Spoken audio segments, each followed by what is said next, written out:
What's up, everybody? This is Dark Macek with Brutally Delicious, coming into the review of All for Metal's brand new release, Gods of Metal, Year of the Dragon. So, All for Metal is a kind of fun, power-ish metal outfit that I think came out last year.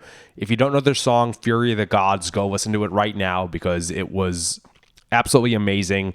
I feel dumb for not putting it on my top 5 list. I said fun, power-ish metal band. It is basically just power metal, but there's a very fun element to it. Maybe a little bit like Fire Schwans, even though musically they're not that similar.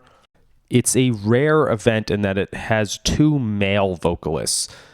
Just about every arrangement I've ever seen with 2 vocalists is 1 male, 1 female, and usually the male is grunting. In this case, one is a beautiful, like, Sozos Michael of Gloryhammer style tenor. The other one is a bit beefier, but he's not really growling. First, let's just pause to say, 2 albums in 2 years? Who does that? It's awesome. Stylistically, this release is very similar to the last one, no major evolution, just the same great formula that gave us Fury of the Gods. So let's talk about it. From the immediate intro of the first song, Gods of Metal, it's a really fun kind of video game style intro. There is an ethereal female voice reading off like what sounds like lore about the world they're exploring. It comes off as more video game than it does typical atmospheric power metal 1-minute intro track. And then the band comes in. First things first, the first vocal note where he just shouts metal, but I think 2 octaves up, that is totally Dream Evil. There's a song they have called The Book of Heavy Metal from 2004 or something that has that exact same note. It's an homage, and it's a great one that only nerds like me will get. So anyway, once the band comes in for the song Gods of Metal, it's wonderfully cheesy in a way that's awesome. I started looking up the band on Metal Archives. Of course, the beefier singer is literally a professional bodybuilder. You know that old promo photo of Manowar back in the 80s when they're all in loincloths and have 6-packs? This guy just brought that look back. I wish this band had come out like 20 years ago when metalcore was still big. I can totally see them writing a song about, this is what real metalheads look like. It just would have been funnier in the aughts than now. Moving on, The Way of the Samurai. Here's a really great follower. It's kind of like Halloween meets Hammerfall. The vocals are more similar to Joachim Kahn's of Hammerfall than they are to Mikkel Kiske, but it's more up-tempo and, faster double bass. Something I'm left wondering is that the concept of the Year of the Dragon is Chinese. Samurai are Japanese. Is there a weird connection I missed, or did they just confuse cultures? I should probably read the lyrics, but it's funny because I didn't. Path of the Brave.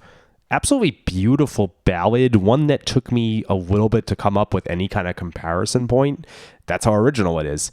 It's a great showcase for the more tenor vocalist. I'm sorry, I've already forgotten their names. There's a great string arrangement, and the song is written in a major key. It's not your typical soft then heavy metal ballad at all. The comparison I came up with is that it sounds like 2 different songs by the band Cain's Offering spiced together.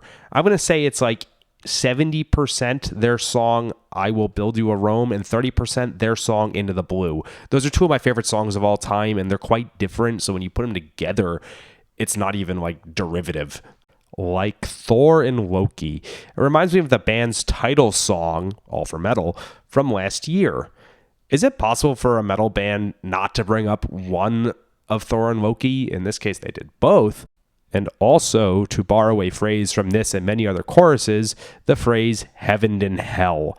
Seriously, this comparison comes up everywhere. So I guess at this point, they're just dotting the I and crossing the T of being a band releasing their second album. Lastly, Valkyries in the Sky. This was the single, I hadn't heard it prior to this, and was sequenced towards the end of the album, which is a pretty bold choice.